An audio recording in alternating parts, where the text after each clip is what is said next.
अस्सलाम वालेकुम नाज़रीन, मैं हूँ सानिया। टीटीवी न्यूज़ में आपका इस्तकबाल है। चादरघाट पुलिस स्टेशन के हुदूद में वाक़ आज़मपुरा में एक अफसोसनाक वाक़या पेश आया, जहां एक दोस्त ने मुबैना तौर पर अपने ही दोस्त का कत्ल कर दिया। मकतूल की शनाख्त मुस्तफ़ा के तौर पर की गई है, जबकि मुलजिम अलीम बताया जाता है। ज़राए के मुताबिक दोनों अफराद मंशियात के आदी थे और अक्सर साथ वक्त गुजारा करते थे। वाक़े के दौरान किसी नामालूम बात पर दोनों के दरमियान तल्ख बहस हुई, जो जल्द ही जानलेवा झगड़े में तब्दील हो गई। ताहाल कत्ल की असल वजह सामने नहीं आ सकी है, ताहम पुलिस ने मुकदमा दर्ज करते हुए तहकीकात का आगाज़ कर दिया है। मज़ीद तफसीलात का इंतज़ार है।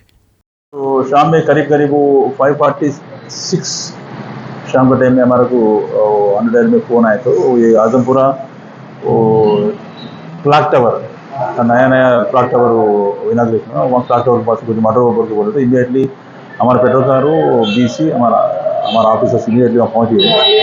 वो वहाँ देखे तो एक बेगर उसका नाम अखिल बोल के है, उन्होंने बेगर है, उसको मर्डर करे बोल के कोई आदमी फ़ोन करके इमीडिएटली हमारा आदमी वहाँ स्पॉट पे पहुँच गया। तो इमीडिएट डेड बॉडी वहाँ दिख रहे।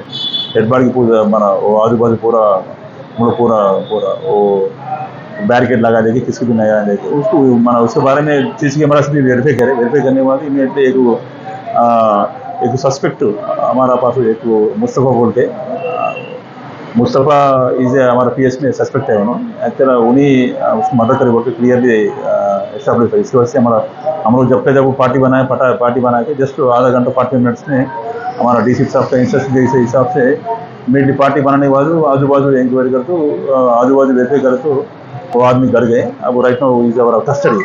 रीज़न क्या है बोले तो एक्चुअली ये इंतकाल हो गया ना, उसका नाम अखिल बोल के, अखिल उसको बहुत गंदे गाले दे रहे थे, उनके माँ बाप के बारे में गाले दे। इसके वजह से मैं बर्बाद नहीं हो सर, मैं बर्बाद नहीं, उसके वजह से उसको मर्डर करे बोल के बोले सर। इसके बारे में अब इन्वेस्टिगेशन अभी स्टार्ट हुआ और इसके पीछे और कोई है क्या बोल के हम लोग वेरीफाई कर रहे हैं।